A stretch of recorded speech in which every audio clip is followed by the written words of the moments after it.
Hello dear friends, स्वागत है आप सभी का नॉलेज टॉप चैनल में।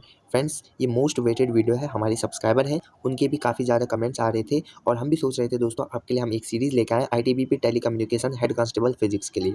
तो फ्रेंड्स, फिजिक्स, इंग्लिश और दोस्तों फिजिक्स और इंग्लिश के हम आपको वीडियो ज़्यादा से ज़्यादा प्रोवाइड कराने की पूरी कोशिश करेंगे। अगर आपका सपोर्ट रहता है तो दोस्तों हम आपको बहुत अच्छी से अच्छी जो है क्वेश्चंस प्रोवाइड कराएंगे। आज हमने लॉ ऑफ मोशन यानी गति के नियम से क्वेश्चन लिए हैं, जिसमें हमने 30 क्वेश्चन लिए हैं और आपको बताना है दोस्तों आपने कितना स्कोर किया है, कमेंट बॉक्स में बताना है और आपको क्लास कैसी लगी आप मुझे कमेंट बॉक्स में ज़रूर बताइएगा।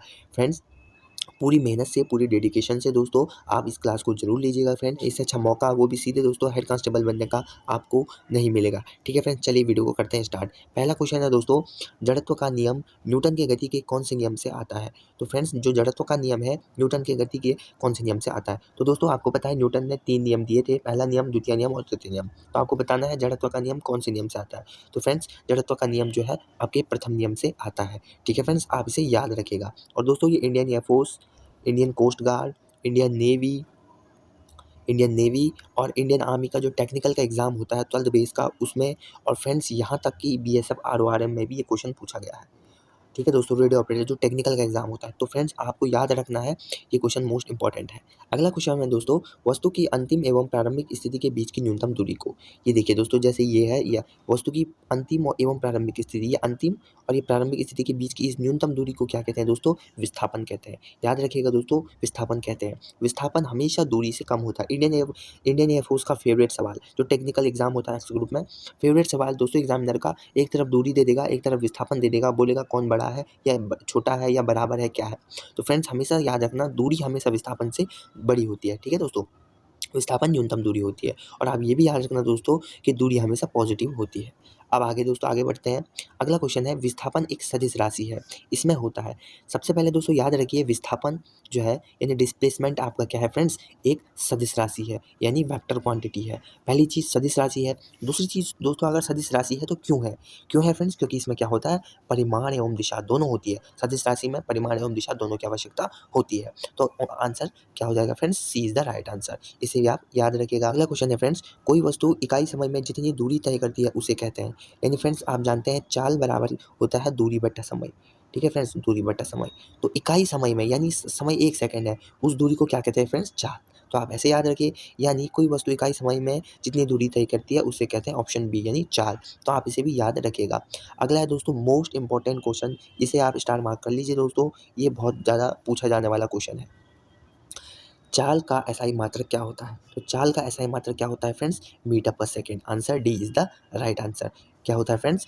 Metre per second. आप याद रखिएगा। फ्रेंड्स मैं आपको कुछ मात्रक बता देता हूँ, जैसे चाल, चाल का मात्रक होता है मीटर पर सेकेंड। ठीक है फ्रेंड्स, चाल का मात्रक मीटर पर सेकेंड। त्वरण, त्वरण का मात्रक मीटर पर सेकेंड स्क्वायर। त्वरण भी दोस्तों ये सब आरओआरएम जो आपका टेक्निकल एग्जाम है उसमें पूछा गया था, मीटर पर सेकेंड स्क्वायर। तो त्वरण का मात्रक मीटर पर सेकेंड स्क्वायर। और त्वरण कैसी राशि है? एक सदिश राशि है। चलिए फ्रेंड्स आगे बढ़ते हैं। अगला क्वेश्चन है, न्यूटन ने गति के कितने नियम दिए थे? तो फ्रेंड्स न्यूटन ने गति के कितने नियम दिए थे? 3 नियम। गति का पहला नियम, गति का द्वितीय नियम और तृतीय नियम।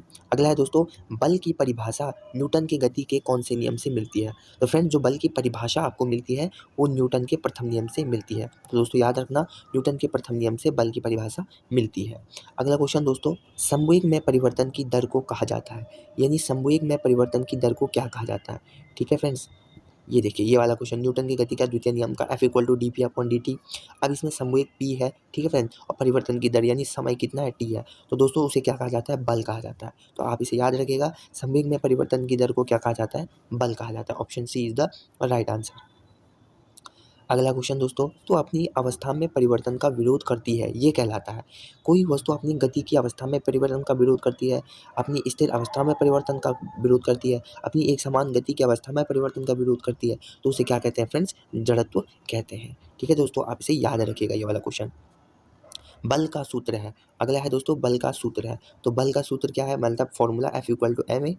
और यहाँ पे दोस्तों आपको क्या दिया गया है? देखिए यहाँ पे आपको एक्सेलरेशन पहले दिया है, यानी एक्सेलरेशन से निकालना है तो F upon M, A equal to F upon M. तो क्या हो जाएगा friends? Answer A, option A is the right answer. ठीक है दोस्तों, इस तरीके से क्वेश्चन आपको एग्जामिनर घुमा के देगा। देखिए दोस्तों, ये बेसिक है, ये तो डेमो है। आपके लिए और टॉप लेवल के क्वेश्चन में लाऊंगा, आप जो है टेंशन मत लीजिए। फ्रेंड्स, कील ठोकते समय हथौड़े में होता है, तो जब आप कील को ठोकते हैं फ्रेंड्स, ऐसे किसी हथौड़े से कील को ठोका जाता है तो उसमें क्या होता है, तो कील ठोकते हुए हथौड़े में क्या होता है फ्रेंड्स, गति का जड़त्व। याद रखना दोस्तों, गति का जड़त्व कील ठोकते हुए हथौड़े में होता है दोस्तों। बल का एसआई मात्रक, तो बल का एसआई मात्रक क्या होता है फ्रेंड्स, न्यूटन होता है, पहली चीज। और दूसरी चीज ये याद रखना दोस्तों, सीजीएस मात्रक होता है, ये होता है डायन। ठीक है फ्रेंड्स, तो दो मात्रक होता है, आप इन्हें याद रखना, एसआई मात्रक न्यूटन होता है और सीजीएस पद्धति में डायन होता है। अगला क्वेश्चन दोस्तों, क्लास 11th में भी आपने पढ़ा होगा कि 1 newton equal to 10 to the power कितना दोस्तों, 5 डायन। ठीक है फ्रेंड्स, याद रखना 1 न्यूटन में जो है 10 की घात 5 डायन होते हैं। Option C is the right answer. अगला क्वेश्चन फ्रेंड्स, कोई भी वस्तु जब स्थिर अवस्था में हो तो उस पर कौन सा घर्षण होता है। देखिए फ्रेंड्स, अगर कोई बॉडी है या कोई ऑब्जेक्ट है, वो जो है विराम अवस्था में है, यानी स्थिर अवस्था में है, तो उस पर कौन सा घर्षण बल लगता है, तो उस समय उस पर कौन सा घर्षण बल लगता है दोस्तों, स्थैतिक घर्षण।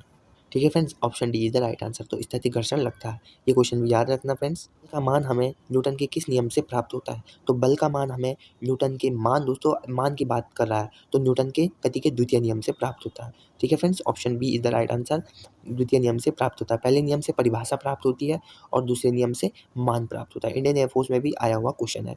अगला क्वेश्चन है फ्रेंड्स, बल की प्रकृति का पता हमें किस नियम से चलता है, यानी ये बल किस प्रकृति का है, ये किस नियम से पता चलता है, तो बल की प्रकृति का पता हमें दोस्तों न्यूटन की गति के तृतीय नियम से चलता है। तो फ्रेंड्स, आपको याद रखना है, प्रथम नियम से हमें परिभाषा मिली, द्वितीय नियम से हमें जो है मान प्राप्त हुआ, और तृतीय नियम से हमें क्या पता लगा दोस्तों, प्रकृति। ठीक है फ्रेंड्स, को किस प्रकृति का बल है, तो न्यूटन की गति के तृतीय नियम से प्रकृति का पता लगता है। अब अगला क्वेश्चन है फ्रेंड्स, दोस्तों कुछ मोस्ट इंपॉर्टेंट आप नोट्स इनको डाल लीजिएगा अपनी कॉपी में, इनसे क्वेश्चन आएगा ही आएगा। देखिए दोस्तों, पानी में तैरना न्यूटन के गति के तृतीय नियम पर आधारित है। ठीक है दोस्तों, रॉकेट का उड़ना यानी सामूहिक संरक्षण के सिद्धांत पर और न्यूटन की गति के तृतीय नियम पर आधारित है, ये भी आप याद रखना। अगला है दोस्तों, नाव नाव से उतरते समय नाव का पीछे की ओर जाना न्यूटन की गति के तृतीय नियम पर आधारित है। बंदूक से गोली निकलने के बाद बंदूक का पीछे की ओर हटना न्यूटन की गति के तृतीय नियम पर आधारित है और सामूहिक संरक्षण पर आधारित है। कुछ भी पूछ सकता है। अब एक नया इंपॉर्टेंट है, कपड़े से धूल को झाड़ना न्यूटन की गति के तृतीय नियम और सामूहिक संरक्षण के सिद्धांत पर आधारित है। कूदते समय जमीन पे चोट लगना, ये भी दोस्तों न्यूटन की गति के तृतीय थर्ड लॉ पे आधारित है। सबसे ज़्यादा जो इंपॉर्टेंट है, एक है पानी में तैरना और एक है रॉकेट का उड़ना, जेट इंजन का उड़ना या रॉकेट का उड़ना। ये है न्यूटन की गति के तृतीय नियम पर और सामूहिक संरक्षण के नियम पर। मोस्ट इंपॉर्टेंट सवाल है, ये कोस्ट गार्ड में ही पूछा गया है। अगला दोस्तों, संवेग का सूत्र एवं मात्रक। तो संवेग का सूत्र क्या होता है friends, P equal to mv और किलोग्राम मीटर पर सेकेंड। ठीक है फ्रेंड्स, देखिए दोस्तों, सबसे पहले आप याद रखिए कि घर्षण गति का विरोध करता है। ठीक है फ्रेंड्स, तो जैसे जैसे गति बढ़ेगी वैसे वैसे क्या बढ़ेगा दोस्तों, घर्षण बढ़ेगा, तो वैसे वैसे क्या होता है, घर्षण बढ़ता है। तो option B is the right answer. अगला क्वेश्चन फ्रेंड्स, स्थैतिक घर्षण बल का मान होता है। तो दोस्तों, स्थैतिक घर्षण बल का मान क्या होता है, सबसे अधिक होता है। लेकिन दोस्तों, यहाँ पे स्थैतिक घर्षण से अधिक सीमांत घर्षण होता है। ठीक है फ्रेंड्स, सबसे अधिक सीमांत घर्षण होता है, लेकिन यहाँ पे स्थैतिक घर्षण दिया हुआ है, तो ऑप्शन ए आप सही कर सकते हैं, सबसे अधिक होता है। अब आगे बढ़ते हैं फ्रेंड्स, निकलने की मशीन व वॉशिंग मशीन किस बल पर कार्य करती है, ये भी बहुत अच्छा सवाल है दोस्तों। तो क्रीम निकलने की मशीन व वॉशिंग मशीन किस पर कार्य करती है, अपकेंद्रीय बल पर कार्य करती है। दोस्तों, अभिकेंद्रीय मत करना, इसमें बहुत ज़्यादा डाउट होता है, जो हमारे एस्पिरेंट्स जो कैंडिडेट्स होते हैं उनको बहुत डाउट होता है। तो कौन सा हो जाएगा, ऑप्शन बी। ठीक है फ्रेंड्स, ऑप्शन ए नहीं होगा, ऑप्शन बी अपकेंद्रीय। अभिकेंद्रीय नहीं, अभिकेंद्रित तो केंद्र की ओर लगता है। ठीक है फ्रेंड्स, ये आपका सर्कुलर मोशन में होता है, लेकिन फ्रेंड्स अपकेंद्रीय बल पर जो है दूध से क्रीम निकलता है और वॉशिंग मशीन जो है अपकेंद्रीय बल पर आधारित है। याद रखना दोस्तों, मोस्ट इंपॉर्टेंट सवाल है।